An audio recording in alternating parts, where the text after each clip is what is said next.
l'Olympique de Marseille est à Nîmes, 3e match de préparation. Et attention, parce que puisqu'on parle de préparation, et bien cette équipe nîmoise, elle semble fin prête. C'est son 5e match déjà, et vous l'avez signalé tout à l'heure Patrick, 4 victoires, dont une significative face à Toulouse il y a quelques temps, avec un but de Koné.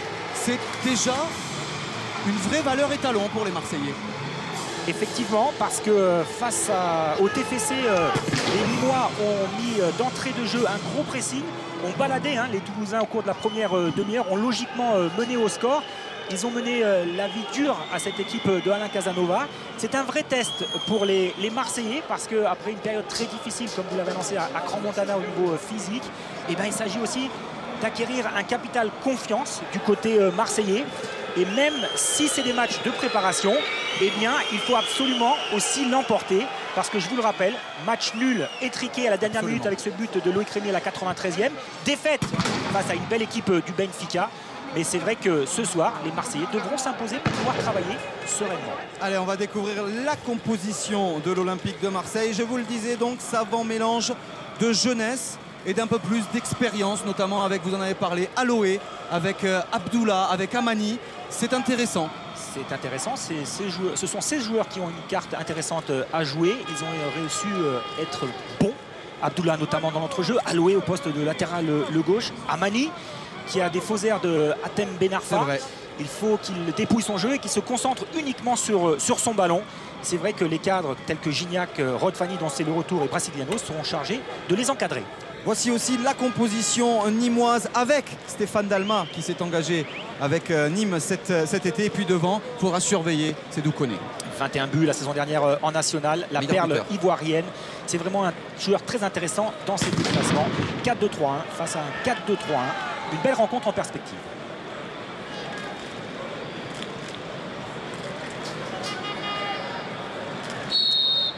Le 3e match de préparation de l'Olympique de Marseille se déroule à Nîmes, au stade des Costières. C'est un vrai test pour les Marseillais parce qu'on l'a dit, ils ont eu quelques difficultés lors des matchs précédents face à Sion, face à Benfica. Là encore une fois, ils ont une équipe prête, vite prête, parce que les Nîmois, eux, seront sur le pont dès vendredi prochain pour entamer leur saison de Ligue 2 face à Auxerre. En plus, on va commencer à y voir peut-être un petit peu plus clair pour ce qui concerne l'effectif et la forme de ces Marseillais. Chérou, premier ballon, le décalage pour André-Pierre Gignac dans la surface de réparation, titularisé dans l'axe. André-Pierre Gignac essaie de passer en puissance, la faute d'André-Pierre Gignac signalée par Nicolas Rainville qui est au sifflet ce soir. On retrouve André-Pierre Gignac seul à la pointe de l'attaque, qui avait montré de bonnes prédispositions lors de ses premiers matchs amicaux. Alors c'est vrai qu'il est seul. Il n'y a pas eu toujours des bons ballons à négocier, mais au niveau de l'état d'esprit, comme l'a souligné Elie Bope, il est présent. Et je ne vais pas dire qu'il est exemplaire, mais en tout cas, quelquefois, et souvent, montre l'exemple.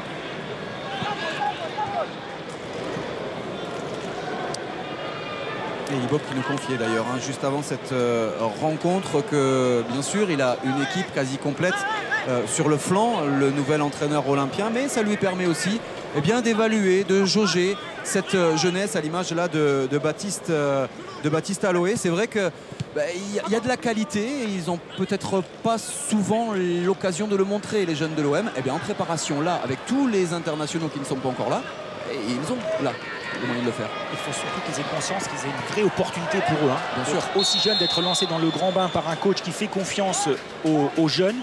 De faire partie de l'effectif olympien professionnel, c'est une chance énorme à leur âge.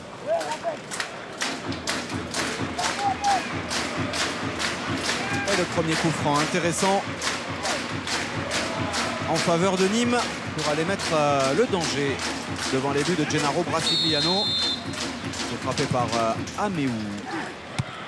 Les 2 points de l'ancien gardien nancéen pour repousser, mais ballon récupéré par les Nîmois. On vous le disait, c'est vrai que cette équipe nîmoise, elle est peut-être un peu plus au point pour ce qui est de sa préparation. D'abord parce qu'ils disputent là, on vous le disait, leur 5e match déjà. de l'été, et puis surtout parce qu'ils doivent être prêts déjà dès la semaine prochaine. La semaine prochaine face à Auxerre, comme vous l'avez souligné tout à l'heure. Aussi une rencontre importante en Coupe de la Ligue face à l'AS Monaco. Et puis eux, ils surfent sur la dynamique de la saison dernière, puisqu'ils restent sur une série de 16 matchs invaincus en championnat national, ce qui leur a permis d'accéder à la seconde division. Et puis Victor Zvaka, je peux vous le dire, il l'a dit en off, il veut le gagner ce match. Mais Victor, il veut gagner tous les matchs. Ah oui, il veut gagner le match. Et que son équipe joue libérée et qu'elle joue. Le gros retour de Salahedine Sbahi dans les pieds de Rod Fanny, et ce serait une sortie de but en faveur des Nîmois. Patrick, vous le disiez tout à l'heure, les Nîmois, ils se sont fait une spécialité des débuts de match musclés. La preuve en est. Beaucoup d'engagement là sur cette intervention de Sbahi.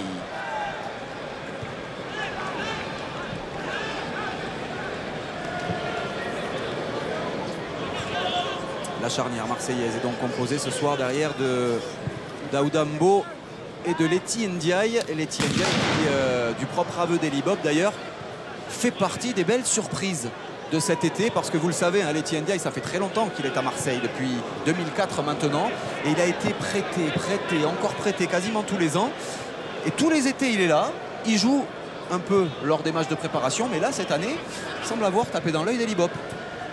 Il a été très présent face au Benfica. Et bon appel de balle d'André-Pierre Gignac, chassé par Adou. En retrait dans la surface de réparation, c'est passé, c'est bien joué. Extérieur du pied, en vitesse, l'intervention de Cyril Merville. Capable dans les petits espaces d'avoir des crochets intéressants. Ouais, Najib Amari. Najib Amari. Et quand je vous disais qu'il faut qu'il se focalise sur son jeu, on a vu après ce petit duel se prendre le bec avec Monsieur Rainville.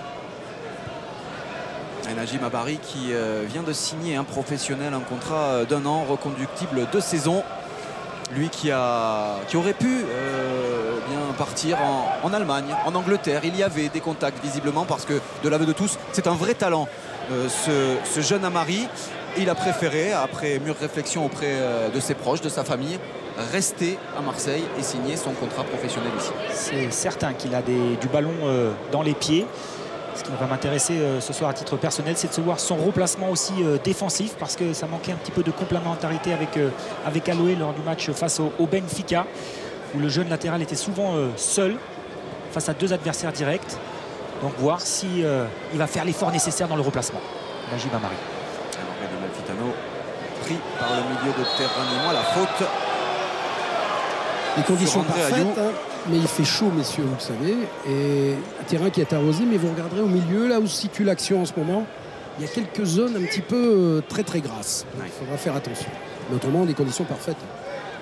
Et de ce temps-là, il faut mieux faire courir le ballon que courir, hein, Patrick. Oui, mais il faut compter sur l'équipe nîmoise, une équipe très expérimentée, parce qu'on parle beaucoup des Marseillais. Il y a plus d'une dizaine de joueurs qui ont plus de 30 ans dans cette équipe nîmoise. Donc eux, ils ont l'habitude d'aborder ces rencontres. Un supplément d'expérience en plus apporté à l'intersaison avec l'arrivée de Stéphane Dalma. Une équipe qui compte également dans ses rangs Sébastien Piocel, ancien de Bastia de Nantes. Ceux qui s'intéressent vraiment au foot français, il y a Robaille qui est malheureusement blessé, et puis Niflor. Absolument. Également, ce sont de bons joueurs de football. Formés au TFC. Rod Fanny dans la surface de réparation qui essaie de passer en puissance. Fanny, drôle de duel là, avec Salahedine Sbahi qui ne s'en laisse pas compter pour l'instant. Et Rod Fanny, je pense que ça doit être son passage à Fort Boyard hein, qui lui donne du gaz comme ça. Parce que oui, le monsieur est un fan de Fort Boyard, il a réalisé un de ses rêves. Il a participé à cette mythique émission. Ils n'ont pas été très bons. Bah, c'est pas moi. Moi, je dis rien. Ils n'ont pas été très bons à Fort Boyard avec ses collègues. Mais bon, il a mis la main dans les larves. La faute de Leti Ndiaye. Fidèle à ses habitudes, le public du stade des Costières est vraiment très chaud. Comme le temps. Faute sur Sédou Koné. que vous allez probablement apprendre à connaître. Hein, Seydou Koné, Patrick, vous le disiez tout à l'heure, meilleur buteur de national la saison passée. Une tentative, peut-être. De loin, c'était compliqué. Signé Ogunbi. Oui, le Béninois qui rentre à l'intérieur, qui s'ouvre le but avec son pied droit. L'appui est mauvais.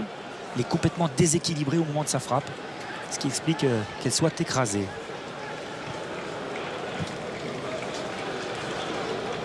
Des coachs qui donnent beaucoup de voix, hein, messieurs. C'est Elie et Victor, là, c'est bien. On a tout en direct. Amalfitano avec Ayou.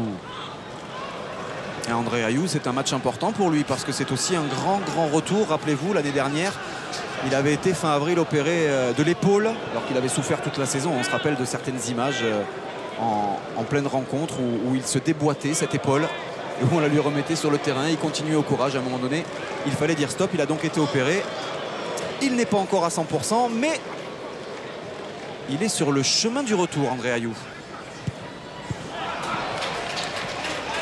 Et bonne intervention de Rod Fanny.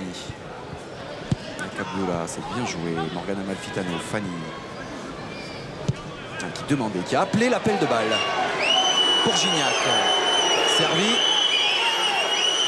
Pourtant régional de l'étape, hein, André-Pierre Gignac. Mais pas forcément le chouchou des Costières. Et c'est bien joué, il s'est bien battu, André-Pierre Gignac. Pas de faute, extérieur du pied pour le centre. C'est repoussé par Benoît Poulain. Et son papa, Gérald, venir assister à cette rencontre. Ils sont pas très loin, ils sont de Tarascon. Absolument. Voici le banc olympien avec tout le staff, les remplaçants. Amalfitano pris de manière illicite selon Nicolas Rainville. Coup franc accordé aux Marseillais. Les premières consignes d'Eli Bope. Mais oui, qui fait une petite faute, il va s'excuser. Trouve le latéral Sbahi très tonique, qui a une opportunité, une carte à jouer, puisque le latéral droit titulaire, normalement Perouillard, est blessé. On va prendre de risques du côté de Victor Dzvinka. Chéreau pour frapper ce coup franc. Pierre Boubi qui se plaint d'une petite douleur musculaire. Attention à ce ballon cafouillé à l'entrée de la surface de réparation. C'est finalement dégagé par Aurélien Bosch, mais récupération marseillaise avec Amari contré.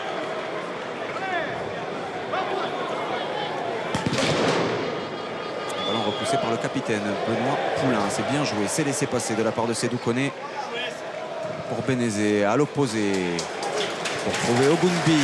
Parfaite orientation du jeu. Denimo à l'extérieur du pied. C'était compliqué, mais pourtant bien réussi. Intervention de Leti Ndiaye.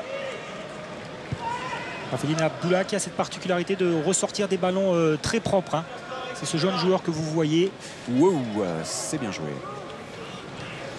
Ah, et là, ça va vite. Avec André Ayou qui a passé le pied. L'appel de balle de Gignac. Oui. Il est parti dans le bon tempo, mais André Ayou le lui a donné un petit peu tard, ce ballon. On le verra peut-être sur le plan large. C'est Aurélien Bosch qui défend bien, qui n'accompagne pas la course de André-Pierre Gignac, qui le laisse aller tout seul se mettre en position d'hors-jeu.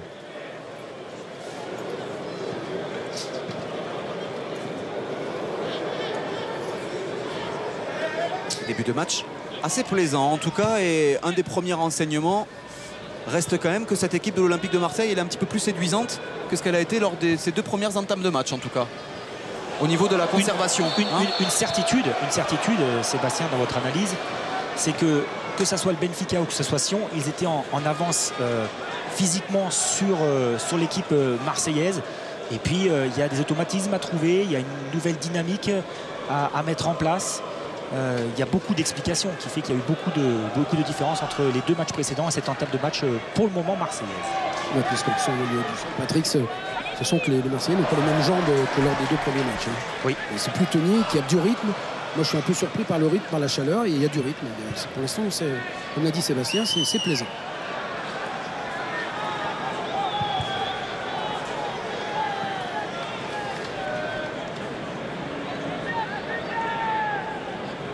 La remise en jeu avec Salahedine Sbahi, qui, vous l'avez vu, hein, depuis le début de cette rencontre, compense un petit manque athlétique par beaucoup d'engagement. Ouais, bien joué à l'opposé pour Benezet qui est parti dans le dos de la défense. Dans la surface de réparation, contrôle un petit peu lent, la sortie de Gennaro Brassigliano. Nicolas Rainville était bien placé, il n'a pas sifflé. Oui, tout à l'heure, le joueur expérimenté s'aligne bien. Aurélien Bosch, il y a un moment, il y a une défaillance au niveau tactique dans le placement côté marseillais, ce qui permet à Benezet de se trouver avec une vraie opportunité, alors qu'il a, malheureusement pour l'équipe de Nîmes, raté son contrôle et sa conduite de balle. Patrick, ça fait quand même 2 fois